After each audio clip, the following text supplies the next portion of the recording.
বান্দাকে এই সময় জিজ্ঞাসা করতে লাগবে, ওরে আমার বান্দারে, তোর একটা ভালো কাজ পেয়েছি, বল তুই কোথায় যাবি বল।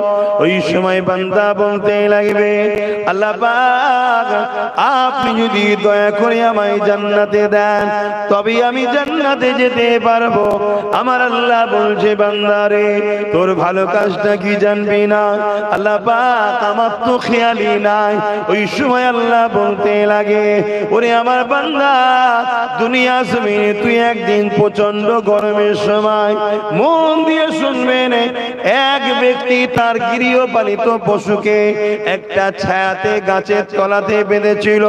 সূর্য অন্য দিকে ঢলে যাওয়ার জন্য, পশ্চিম দিকে সূর্য ঢলে যাওয়ার জন্য ওই ছায়াটা যখন চলে যায়, আর ওই গৃহপালিত পশুটা ওই সূর্যের তাপেতে গরমে পিপাসাতে জীব বাহির হয়ে গিয়েছিল। ওই বান্দা যেতেছিল ওই রাস্তা দিয়ে, বান্দা দেখে বড় দয়া ময়া হয়েছিল। তাই বান্দা ওই গৃহপালিত পশুটাকে ছায়াতে বেঁধে তাকে পানি পান করিয়েছিল। আমার আল্লাহ খুশি হয়ে যায়, ওরে আমার বান্দারে, আমার দিয়া দয়া নিয়ে যদি তুই আমার সৃষ্টির উপরে দয়া করতে পারিস, আমি আল্লাহ কেন তোর উপরে দয়া করতে পারবো না?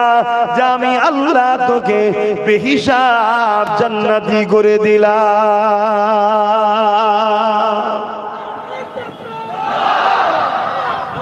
আল্লাহ কি বুঝলেন?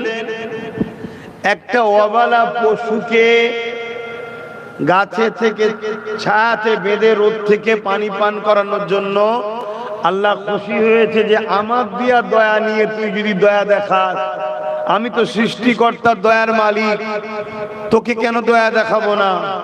যা জান্নাতে যা। আল্লাহ যদি একটা অবালা পশুর উপরে দয়া দেখানোর জন্য জান্নাত দেয়, আমরা মানুষ হলো শ্রেষ্ঠ মখলুক। কোন গরিব, কোন অসহায়, কোন এতিম, কোন বিধবা, কোন মজলুমে মানুষের পাশে যদি দাঁড়ায়, আল্লাহ আমাদের উপরে দয়া দেখাবে না? দেখাবে না? কথা বলুন, দয়া দেখাবে না? দেখাবে না? অতএব আল্লাহকে খুশি করার জন্য আমাদের জান মাল সব কুরবান হয়েছে, আগামীতেও কুরবান করতে হবে। জোরে বলুন ঠিক না বেঠিক? বলুন ইনশাআল্লাহ। আল্লাহ কবুল করে বলুন আল্লাহুম্মা আমিন। কেন? দুদিনের দুনিয়া, এটা দুদিনের দুনিয়া। রমজান শরীফের মাস, গরিবদেরকে বেশি বেশি করে দেবেন, এতিমদের দেবেন, পরনার কাপড় অসহায় গরিবদের ঘরে দেবেন, ইফতারের ব্যবস্থা করবেন। এটা অনেক ফজিলতের কাজ। আমি রোজা নিয়ে কথা বলতে গিয়ে অন্যদিকে চলে গিয়েছিলাম। কেন? আজ পুরো বিশ্ব জুড়ে ইসলামের বিরুদ্ধে ষড়যন্ত্র করছে। বিশেষ করে আমাদের প্রতিবেশী দেশ, আমার দেশের দুশ্মন দেশ চায়না, চীন, যারা আমার দেশের একটা বড় অংশ জায়গাকে দখল করে নিয়েছে। সেই চায়না জোর করে ওখানকার মুসলমানদেরকে রোজা রাখতে দিচ্ছে না। অথচ রোজা মানুষের স্বাস্থ্যের জন্য কত উপকার দেখুন। মেডিকেল বলছে লিভার, ফ্যাটি লিভার তৈরি হচ্ছে। এই ফ্যাটি লিভারের হাত থেকে বাঁচার সব থেকে উত্তম উপায় হলো রোজা। জোরে বলুন সুবহানাল্লাহ। মানুষের পিত্তথলি গরম হয়ে যায়, ওই পিত্তথলিকে রেস্ট দিবার জন্য সব থেকে উত্তম পন্থা হচ্ছে রোজা। জোরে বলুন সুবহানাল্লাহ।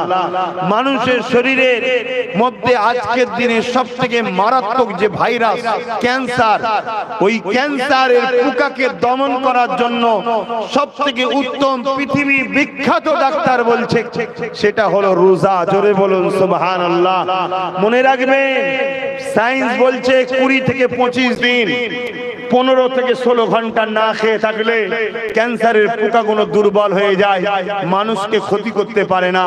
আলহামদুলিল্লাহ, 1500 বছর আগে সৃষ্টিকর্তার পাঠানো শতশেষ প্রফেট, রসুল, মেসেঞ্জার, আওতার হযরত মুহাম্মদ সাল্লাল্লাহু আলাইহি সাল্লাম, তিনি আমাদেরকে এক মাস রোজা রাখার শিক্ষা দিয়ে গেছেন। জোরে বলুন সুবহানাল্লাহ। মনে রাখবেন, আমাদের মোবাইলগুলোতে ভাইরাল ঢোকে, ভাইরাস। সমাজে ভাইরাস আছে না, ওই ভাইরাস ঢোকে টিক টিক, তখন কি করি আমরা, ওই মোবাইলকে দোকানে নিয়ে যাই, সার্ভিস সেন্টারে নিয়ে গিয়ে বলি, সার্ভিস সেন্টার ওয়ালারা বলে ভাইরাস হয়েছে, অ্যান্টিভাইরাস মারতে হবে। একটা সফটওয়্যার মারলো, মোবাইল আবার নতুন হয়ে গেল, ফ্রি হয়ে গেল, ভাইরাস চলে গেল।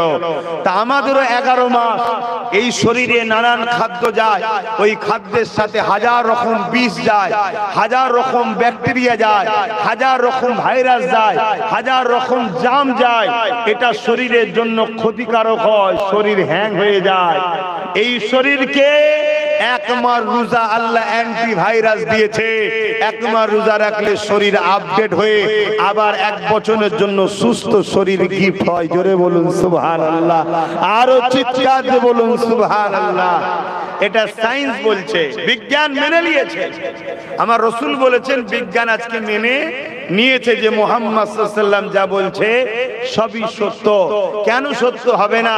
মুহাম্মদ রাসূল তিনার কথা বলে, যিনি কায়নাতের স্রষ্টা আল্লাহ। জোরে বলুন সুবহানাল্লাহ। লিল্লাহি মা ফিস সামাওয়াতি ওয়া মা ফিল আরদ। জমিন আসমানের একজন সৃষ্টিকর্তা, দুজন নয়, তিনজন নয়, একের অধিক নয়। প্রভু একজন, রব একজন, খালেক একজন, সৃষ্টিকর্তা একজন, তিনি হলেন আল্লাহ। জোরে বলুন সুবহানাল্লাহ। তো ভাইরা আমার, আজ আমার নবী পাক সাল্লাল্লাহু আলাইহি সাল্লাম হাদিসে কুদসির মধ্যে জানাচ্ছেন, মান রাদিয়ান, হাদিসে কুদসির মধ্যে জানাচ্ছেন আমার আল্লাহ, আস-সাওমু লি ওয়া আনা আযজি বিয়াদিয়া। রোজা হলো আল্লাহর খাস ইবাদত। জোরে বলুন সুবহানাল্লাহ। আল্লাহ বা রোজা না দিয়াকে কিয়ামতের দিনেতে নিজের কুদরত দিয়া দে পুরস্কৃত করবে বলেছেন। কিয়ামতের দিনেতে জান্নাতের একটা দরজা থাকবে, ওই দরজাটার নাম হলো বাবুস সাম। ওই দরজা দিয়ে রোজাদাররা যেতে লাগবে। এই যুবকেরা কিয়ামতের কঠিন দিনেতে, যেদিন মাথার এক পেগ দেখতে লেখা তো পড়ে আল্লাহ বা সূর্যকে নাপিয়ে দেবে, মানুষগুলো নাফসি নাফসি করতে লাগবে। ওই কিয়ামতের দিনে আল্লাহ নবী জানিয়ে দিলেন বাবারা, ওই দিনেতে দেখা যাবে আরশ আজিমের উপরে একদল মানুষ জান্নাত লাগবে। এটা দেখে ফেরেশতারা জিজ্ঞাসা করতে লাগবে, ও রব্বি আল্লাহ এগুলো কারা? আল্লাহ পাক জানিয়ে দেবে, এরা হলো আমার দুনিয়া জমিনে রোজাদার বান্দা বান্দি। আরো জোরে বলুন সুবহান। তাহলে রোজাদারদের ঘরে আল্লাহ কিয়ামতের দিন জান্নাতের খানা খাওয়াবে। রোজা রাখবেন তো নাকি? রাখছেন তো নাকি? আলহামদুলিল্লাহ। আজকাল কিছু লোক বেরিয়েছে রোজা রাখে না, মুসলিম দাবিদার, রোজা রাখেন। আবার মুসলমানদের বড় বড় সব কি বলে, মাসিহা হয়েছে, মাসিহা, মাসিহায়ে দাজ্জাল। বুঝতে পারছেন না? মাসিহা হয়েছে, বড় বড় সব রোজা রাখে না, মাথায় টুপি দিয়ে আর এসে বসে যায়। আবার বড় বড় সব ইফতার পার্টি দেয়, দাওয়াত ইফতার পার্টি। বাপরে বাপ, কথা বুঝে আসছে? খবরদার, ইফতার পার্টিতে যাবেন না। জান নাকি আপনারা? হ্যাঁ, ইফতার পার্টিতে গেলে ইফতারকে নিয়ে, রোজাকে নিয়ে ছিলিমিলি খেলা হবে। ইসলামকে পালন করতে পারেন না, হালকা বয়সে কাবিরা গুনাহ হচ্ছে, তওবা করলে আল্লাহ মাফ করে দেবে। জোরে বলুন সুবহানাল্লাহ। কিন্তু ইসলামের কোন কাজকে কেউ যদি বিকৃত করে, ব্যঙ্গ করে, ছিলিমিলি করে, সে কিন্তু কাফের হয়ে যাবে, ইসলাম থেকে বলুন বেরিয়ে যাবে। খুব সাবধান। আমাদেরকে ইসলাম থেকে বার করে দিবার হাজারো রকম পন্থা চলছে। তার মধ্যে একটা পন্থা হলো রোজার মাসে ইফতার ও দুয়ার মাহফিল করে হাক্কানি উলামারা, নামাজি মুসল্লি রোজাদারেরা। কেন করে? এই সুযোগে আমাদের অনেক গরিব ভাই আছে যারা বলতে পারে না, এই সুযোগে বসে ইফতার করে নেয় ভালো মন্দ। কথা বুঝে আসছে? এটা ভালো কাজ, যাবেন। কিন্তু এইটাকে টালি করে যারা ফলের দাম বাড়ায়, ওই বদমাইশ শয়তান গুলো আবার ইফতার পার্টি দেয়। শুনছেন না শোনেন না? সেখানে দেখবেন এসে শরিয়াত বিরোধী কর্মকাণ্ড হচ্ছে। আমি রিসেন্ট দেখেছি একটা ইফতার পার্টিতে একটা কোন নেতা মরে গেছে না বেঁচে আছে জানি না, শয়তানগুলোকে তো চিনিও না আমি, অত ওদের খোঁজ খবর রাখি না তো ভাই, সময় কথা বলেন না। তার দেখি ফটো রেখেছে, ফটোই মালা দিচ্ছে। ভাই ফটোই মালা দিয়া বা ফটো ইসলামে কি জায়েজ আছে? একটু বলুন বলুন। তাহলে ইসলামের নামে ডেকে ইফতারে পার্টির নামে সেখানে কি সংস্কৃতি শিখানো হচ্ছে, ইসলামের পক্ষে না বিরুদ্ধে? এই সংস্কৃতিটা যখন আগামী দিন চলে যাবে, অরিজিনাল ইসলাম ব্যান্ড হয়ে যাবে, এটা সমাজের মধ্যে আগিয়ে যাবে। তাহলে এরা ইসলামকে মিটাবার পরিকল্পনা করছে না, করেনি? অতএব এদেরকে কোনোভাবে সাপোর্ট করা ইসলামে জায়েজ নয়, হারাম। এদেরকে সাপোর্ট করলে ঈমান থাকবে না, ঈমান থাকবে না। আমি গল্প বলছি নি বাপ, আমি তো এত বড় বড় কথা বলি। চলো চ্যালেঞ্জের ময়দানে আসো না, কোন মুফতি মাওলানা আছো দালালি করে আমার মোকাবেলায় আসবে, আসো। আজ পর্যন্ত কেউ চ্যালেঞ্জের মোকাবেলায় এসেছে? এক কথা বলে আসতে পারবে না, কারণ ইতিহাস আমরা পড়েছি। এই ভারতবর্ষের বুকে একটা রাজা ছিল, যার নাম হলো আকবর। নামটা শুনে কত ভালো লাগছে না? আপনাদের এলাকাতেও অনেক শয়তান আছে, নাম শুনলে মনে হয় বিরাট আল্লাহর ওলি, কিন্তু আজকের আকবর এরা সব, এরা সুরাতে সকলে মুসলমান, এদের ভেতরটা হলো বেঈমান। শুনছেন না শুনেন নে? ওই আকবর ছিল, নাম কি? আকবর। ওই আকবর কোরআনকে মিটাবার জন্য শয়তান মিথ্যা মিথ্যা করে একটা কিতাব লিখেছিল, দ্বীনে ইলাহি। এই কথাটা একটু বলে দিয়ে একটু জানা দরকার আছে তো নাকি? দ্বীনে ইলাহি, কিতাবটার নাম কি? দ্বীনে। নামটা কত সুন্দর না? ইলাহি বলতে আল্লাহ বুঝায়, আল্লাহর দ্বীন, কথা বুঝে আসছে তো নাকি? কিন্তু কোনটাকে মিটাতে চাইছে বলুন? কোরআন শরীফকে। আজকে নাম দিয়েছে ইফতার পার্টি বা দাওয়াতে ইফতার। নামটা ভালো না খারাপ? খাওয়াবে কিন্তু সেই ফলটলি, কিন্তু উদ্দেশ্য আকবরের। অরিজিনাল ইসলামের ইফতারের মাহফিলগুলোকে বন্ধ করে এই আজকের আকবর গুলো শয়তানি ইফতারের মাহফিল তৈরি করছে। শুনছেন তো নাকি? একটু মিলান ইতিহাসকে। তা আকবর কি করেছিল? ওই দ্বীনে ইলাহি বার করে লাল কাপড়ে জড়িয়ে বিশাল একটা বড় গাছের ডগলায় তুলিয়ে দিয়েছিল।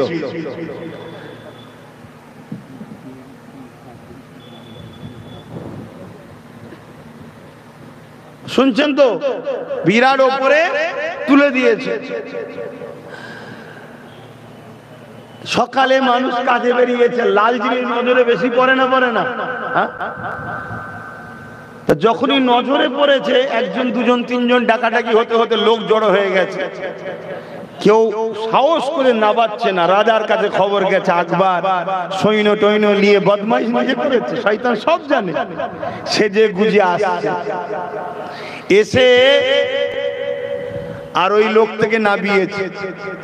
নাবাবার পরে খুলে দেখছে আরবিতে লিখা, কিতাবটার নাম দ্বীনে ইলাহি। তখন আকবর বলছে, আমার রাজত্বতে আল্লাহ খুশি হয়েছে, এজন্য আসমান থেকে কিতাব পাঠিয়েছে। এখানে কি বলবেন? সুবহানাল্লাহ বলবেন? কথা বলছে না তো? কি বলবেন? নাউজুবিল্লাহ। তাহলে শয়তানি হয়েছে না হয়নি? কিতাবটা লিখলো কারা? আকবর লিখেছে? কথা বলে না। আকবর কি করে লিখবে? আকবর পয়সা দিয়ে হাজার হাজার মুফতি মৌলানা আলেমদের ঘরে কিনেছে। আজকে যেমন দেখছেন না সব ইমাম মৌলী সাহেব কিনা হচ্ছে। শুনছেন না? শুনছেন? এই অসুবিধা হচ্ছে। আমি তো ইতিহাস শোনাচ্ছি আপনাদের, আমি তো ইতিহাস শোনাচ্ছি। ইতিহাস শুনবেন না? হ্যাঁ, ইতিহাস শুনুন, না আগামী দিন বড় কঠিন হয়ে যাবে। দেখলেন না এই কদিন আগে ট্রেনে চাপা চাপ চাপা চাপ চাপা চাপ করে মারছে, মুখ ভর্তি দাড়ি, ৬০-৭০ বছর মুরব্বী বাপকে মারছে কে? একটা ১৮-২০-২২ বছরের হালকা বয়সের মেয়ে মারছে, চাপাং চাপাং করে মারছে। কি জন্য মারছে? নাকি আমার শরীরের বিশেষ অঙ্গের ফটো তুলছিল। আমি বছর 3 আগে বলেছিলাম, হঠাৎ করে তোকে বলবে চোর চোর বলেই মারবে। আমার রস শুনেছেন কি জানি না, মানে এত ডিপ আর বলিনি, ইশারা ছিল এইদিকে, কিন্তু এত ডিপ বলিনি কেন, মায়ের জাতদের নিয়ে তো বেশি খুলে বলা যায় না, কথা বুঝে আসছে তো।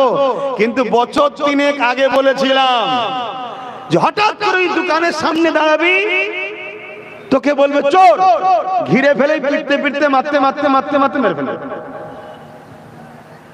এই যখন মেরে ফেলবে, তোর হয়ে যারা আন্দোলন করবে পুলিশ তাদেরকে ধরবে, যারা মেরেছে তাদেরকে পুলিশ ফুলের মালা দেবে।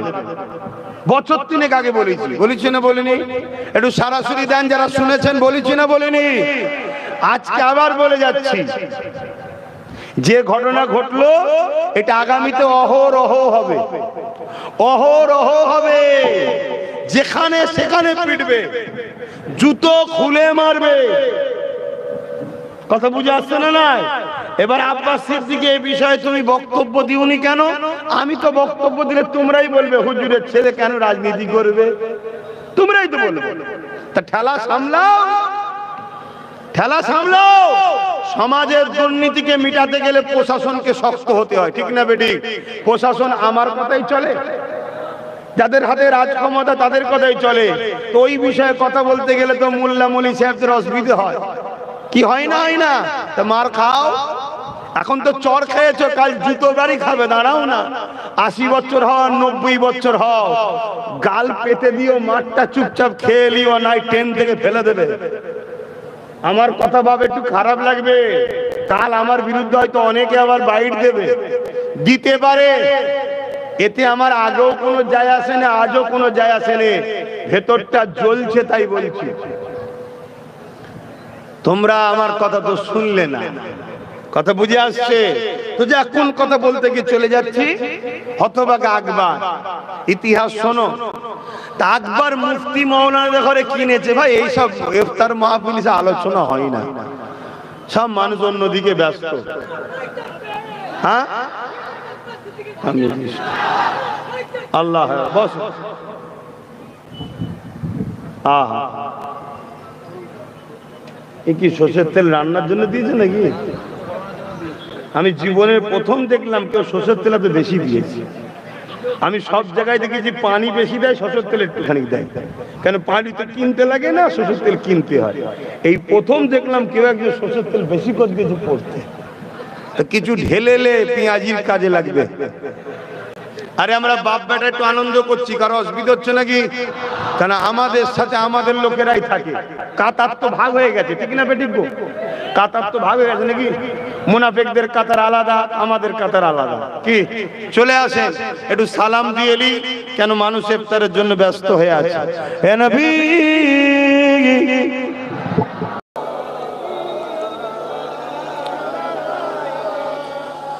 মন বলছে একটু আকবরের কথাটা বলে দেওয়া দরকার। কি আপনারা শুনতে চাইছেন? একটু হাত লম্বা করে দেখান, শুনতে চাইছেন? দেরিয়ে দেরিয়ে হবে তো, বেশি না, 3 মিনিটের মধ্যে কমপ্লিট করে দিচ্ছি। শোনেন, তা আকবর পয়সা দিয়ে মুফতি মৌলানা কিনে কিতাবটা লিখিয়েছিল। মোজাদ্দেদ আলপেসানি রহমাতুল্লাহ আলাইহি নাম শুনেছেন? তিনি ওই আকবরের দিনে ইলাহি ও আকবরের বিরুদ্ধে ঘোষণা করলো, যুদ্ধের লড়াইয়ের ওনার বিরুদ্ধে ফতোয়া দিল যে আকবর ভণ্ড, ওর চলবে না। আকবরের হাতে রাজ ক্ষমতা, মিলিটারি আছে, পুলিশ আছে, আবার আলেম মুফতি মৌলানা কিনেছে।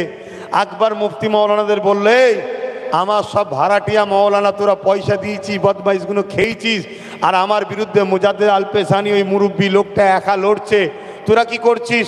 যা গ্রামগঞ্জে লেগে যা, সব যে আমার পক্ষে বুঝা।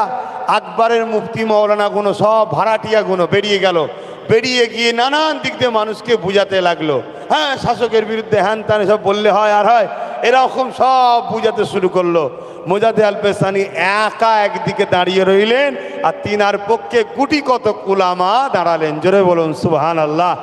এটা একদিনে এমন জায়গায় দাঁড়িয়ে গেল, আকবর কি করলো, মুজাদ্দেদ আলপেসানিকে জানে মেরে ফেলার প্ল্যানের জন্য যুদ্ধের ডাক দিল। তো যুদ্ধের ডাক দিয়েছে একটা ময়দানে। মুজাদ্দেদ আলপেসানি হুজুর তিনি যাচ্ছেন, তিনার সাথে গুটি কতক আলেম উলামা আছেন, আর আকবরের দিকে বিরাট মিলিটারি, বিরাট পুলিশ, বিরাট ফোর্স আর বড় বড় সব বিরাট বড় বড় মুফতি মৌলানা সব আকবরের দিকে, কেন কিনা তো খরিদ করা, কথা বুঝে আসছে, দাঁড়িয়ে আছে। মোজাদ্দেদ আলপে সানি গিয়ে আল্লাহর কাছে হাত তুললেন, আল্লাহ এই জমিনের ওপরে আপনার পক্ষে আমি দাঁড়িয়েছি, আর আকবর শয়তানের পক্ষে দাঁড়িয়েছে। আপনি যদি এখন সাহায্য না করেন তো কখন করবেন? আপনার সাহায্য আমি চাই আল্লাহ, আল্লাহ আপনার সাহায্য চাই। অনেক বাধা পেয়েছি, তাও লড়াই করেছি। এই মুহূর্তে ওরা আমাদেরকে মেরে ফেলার প্ল্যান করছে, আপনার সাহায্য চাই।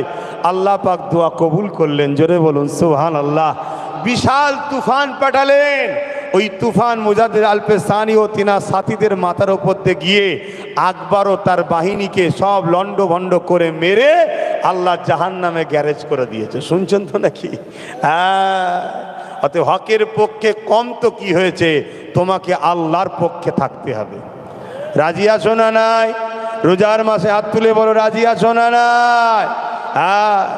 তোমার ওপর যদি স্টিম রোলার কেউ তুলে দেওয়া হয়, তারপর ওই রোলারের তলায় পিছাতে পিছাতেও তোমাকে বলতে হবে আল্লাহ আল্লাহ, রসুল ছাড়া অন্যদিকে নাই। কথা বুঝে আসছে? সেই জায়গাতে আমাদের মাথায় রাখতে হবে। বাপ, আজও বহুত মুফতি মৌলানা সমাজের আজকের শাসকদের কাছে সব বিক্রি হয়ে গেছে। যারা হজ হাউসে মদের বোতল পাওয়া যায়, তাদের মুখে প্রতিবাদ পাওয়া যায় না। যারা মাদ্রাসা ধ্বংস হয়ে যাচ্ছে, তাদের মুখে প্রতিবাদ পাওয়া যায় না। উপরন্ত দালালিতে তাদের ঘরে নম্বর 1-এ পাওয়া যায়। এমন আছে না নাই? আমি কারো নাম বলেছি, তা চিনবেন কি করে? কালকে যেগুলো ফোঁস তুলবে ওইগুলো হলো দালাল। চিনার নমুনা বলে যাচ্ছি। তা আসেন, দেরিছি সালাম দিতে, সালাম দিয়েলি। এ নবী সালাম ইয়া রাসূল ইয়া হাবিব সালাম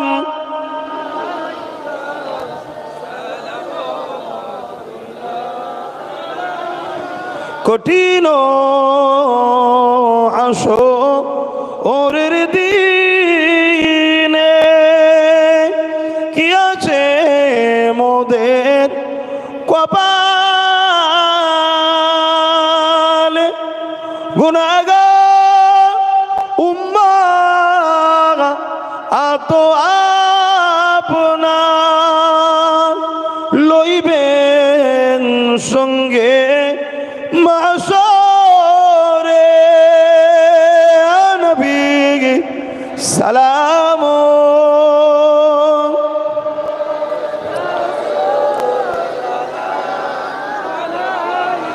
ইয়া হাবিব